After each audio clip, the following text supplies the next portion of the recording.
Bueno, el tema a desarrollar hoy es la escolástica. Desarrollaremos este tema en dos partes, puesto que la escolástica tiene tres fases y cada una de ellas tiene sus características propias.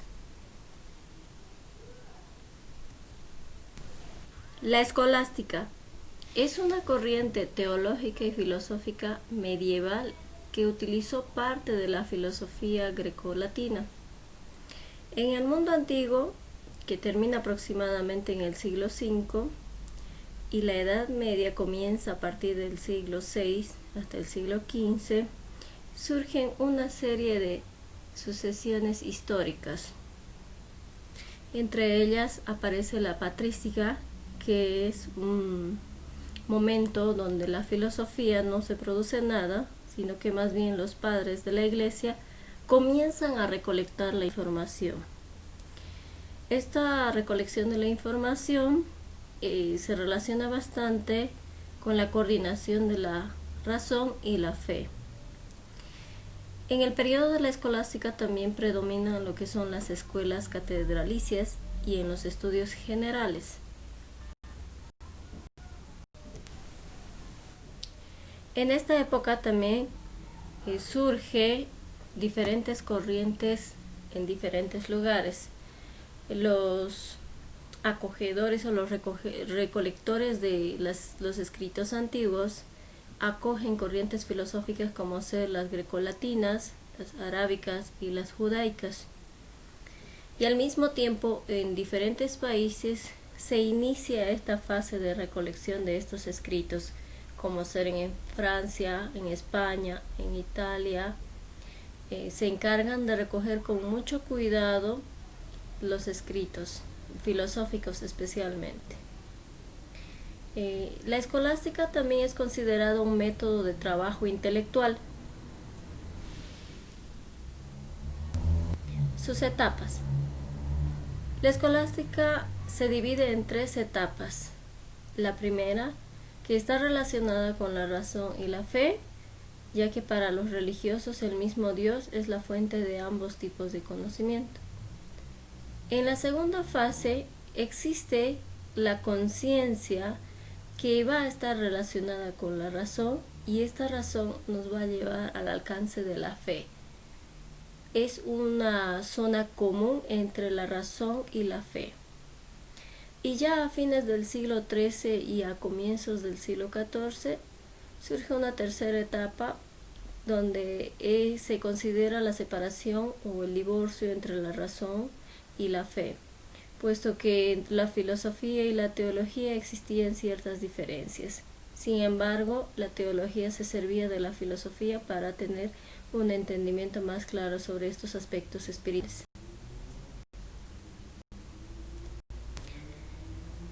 La filosofía y el cristianismo. Como bien se sabe, desde el periodo que aparece la escolástica, aproximadamente entre el siglo IX hasta el siglo XV, surgen una serie de personajes, en especial monjes, que se dedican a la recolección de estos escritos filosóficos teológicos. Entre ellos está Boecio, que logró plasmar a través de sus ensayos lógicos y teológicos. También tuvo la influencia acerca de los filósofos como Aristóteles y Platón. Han sido muy fundamentales estas teorías para el desarrollo del cristianismo. El cristianismo también ha sido vista como una filosofía por el cual se puede entender y profundizar el misterio revelado por la fe.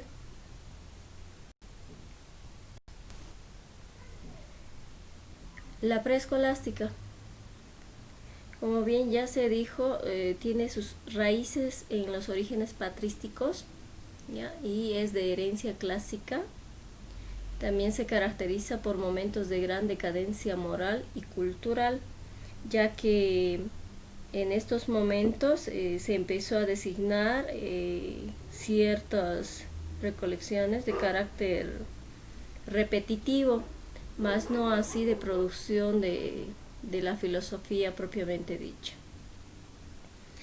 También por la caída del Imperio Romano, que esto originó la desintegración de su reinado y el surgimiento de otros reinados. Entonces había una decadencia de la moral y la cultura.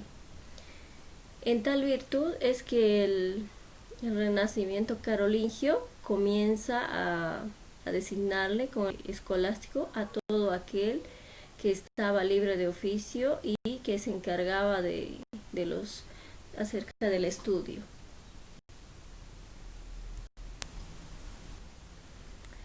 Esta filosofía medieval preescolástica estuvo muy marcada por un tradicionalismo y la sumisión autoritaria, puesto que en esa época todavía regían las autoridades quienes dominaban el pueblo.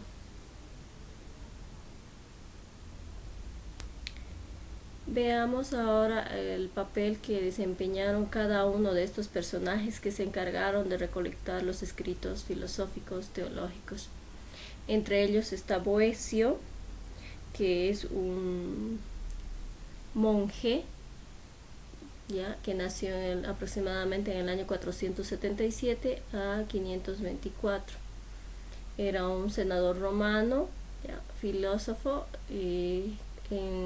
aproximadamente en los siglos VI. Se encargó de traducir las obras de Platón y Aristóteles. Boecio también llegó a ser consejero del rey Teodorico. Sin embargo, este lo mandó a encarcelar y un año más tarde lo mandó a decapitar.